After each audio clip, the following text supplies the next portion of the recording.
O tema desse seminário, que é o seminário 7, é a definição do tamanho de uma amostra num processo de entrevistas para pesquisa qualitativa.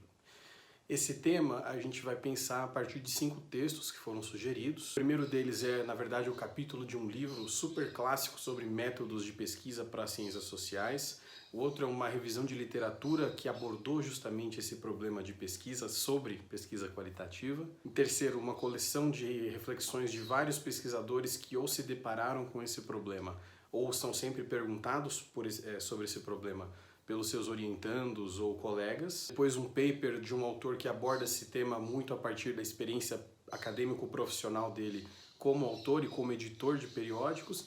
E finalmente uma nota curta, pragmática, de natureza editorial específica para um periódico do âmbito das ciências humanas, das ciências sociais. Bom, o problema de definição do tamanho de uma amostra numa pesquisa, a gente está acostumado a lidar, mas numa pesquisa quantitativa. A gente conhece as ferramentas, os números e os raciocínios que precisam nos orientar na hora de definir o tamanho do nosso N, né?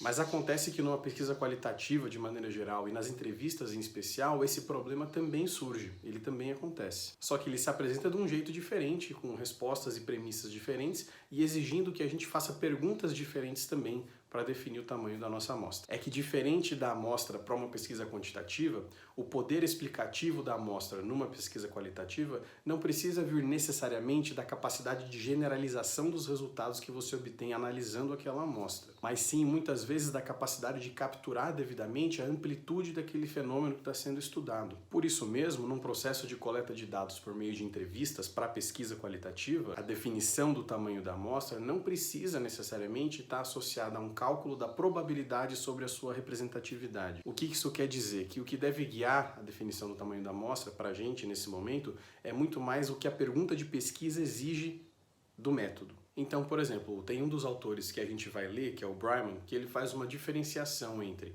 a amostragem probabilística, que a gente já conhece, e a amostragem não probabilística. E dentro desse universo das amostragens não probabilísticas, existe a purposive sampling, que aqui eu estou traduzindo livremente como amostragem intencional ou amostragem propositiva. E a ideia da amostragem intencional, que é um tipo de amostragem não probabilística e que faz super sentido se a gente for pensar em entrevistas, é que a gente vá atrás das entrevistas não de maneira aleatória, que seria o ideal numa pesquisa quantitativa, mas sim de maneira estratégica. Isso é, selecionando aquelas observações que no seu conjunto vão dar uma boa ideia para a gente da amplitude do fenômeno. E esse conceito, essa estratégia, ela é debatida e abordada em todos os textos, os 5 textos que a gente tem que ler. Dentro desse universo da amostragem intencional, que por sua vez é um tipo de amostragem não probabilística, também existem subdivisões. Algumas aqui vale a pena a gente dar mais detalhe.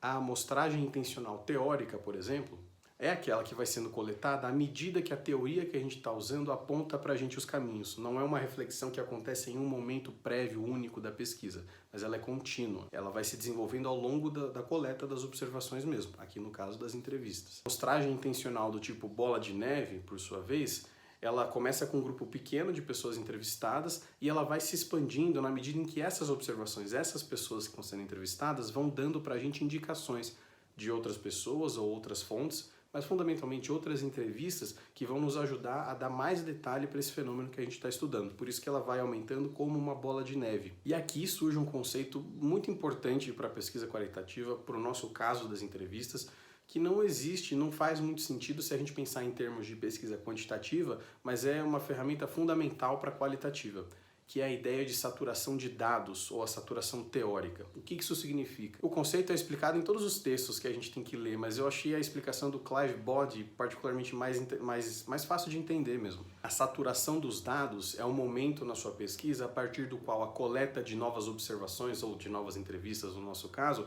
já não é mais capaz de dar para a gente novas informações relevantes sobre o fenômeno que a gente está estudando. Isso é como se chegasse um ponto da entrevista ou do ciclo de entrevistas em que, por mais que você consiga continuar entrevistando N número de pessoas, elas já não trazem mais informações novas ou diferentes daquelas que você já coletou em outras entrevistas que você realizou. Essa ideia é muito útil porque ela pode servir como uma espécie de régua metodológica sobre o tamanho da nossa amostra de entrevistas. E aí acho que a pergunta que surge para a gente é, ok, Existe esse conceito de saturação de dados, mas como que eu defino? A partir de quando, então, que a saturação de dados dá para perceber com clareza? A verdade é que não existe nenhum número certo, uma fórmula mágica, uma receita de bolo que dê essa resposta para a gente. Todos os textos são, pelo menos, honestos com a gente para admitir isso. Mas, na verdade, tem um dos 5 textos que a gente tem que ler, que é o mais curto deles, que é uma espécie de nota editorial específica de um periódico, e ele explica para os leitores para que aquela amostra tem que servir no artigo, no texto, caso esse artigo tenha a ambição de ser publicado naquele periódico específico. E aí ele chega com uma faixa de entre 25 e 30 entrevistas, que seria um número razoável para gerar confiança o suficiente para ser considerado aquele texto para uma publicação naquele periódico específico. Então, o resumo da ópera, as grandes lições que os textos deixam para a gente, cada um à sua maneira, são as seguintes. Que a definição do tamanho adequado de entrevistas numa amostra para uma pesquisa qualitativa é fundamentalmente contextual e dependente do paradigma teórico do texto que está sendo escrito. Em outras palavras, é o papel dessa amostragem de entrevistas na resposta à pergunta de pesquisa que vai nos ajudar muito mais do que qualquer fórmula de inferência estatística. O texto do Bryman, ele até fala que não tem como você chegar à tão desejada saturação dos dados sem que você tenha feito pelo menos mais de uma entrevista. Mas, na verdade, tem pelo menos 2 autores nos textos que a gente teve que ler que afirmam categoricamente que, em alguns casos, embora possam ser exceção, é possível que apenas uma entrevista seja suficiente para resolver uma determinada questão na pesquisa. O Howard Becker, que é um dos autores em um dos papers, que é na verdade uma coletânea de depoimentos e reflexões sobre o tema,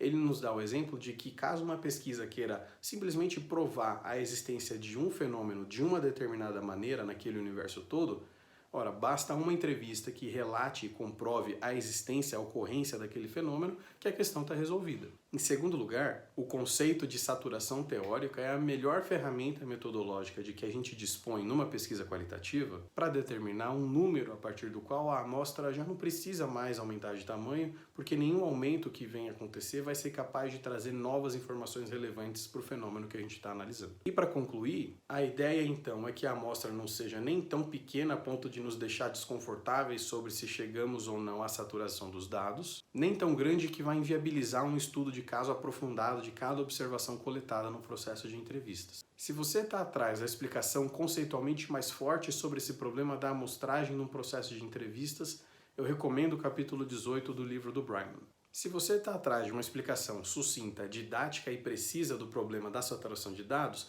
eu recomendo você dar uma olhada no texto do Clive Bowden. Mas se você estiver atrás de uma reflexão profunda como esse problema pode acontecer de vários jeitos na prática, então daí eu recomendo a coletânea de depoimentos do National Center for Research Methods. Revisão de literatura muito bem feita você vai encontrar no texto publicado no Journal of Computer Information Systems. E finalmente, se você quiser um exemplo prático para você entender como é que um periódico específico exige que você construa a sua amostra para entrevistas, aí sim você dá uma olhada na nota publicada no Archives of Social Behavior. É isso, obrigado, espero ter ajudado.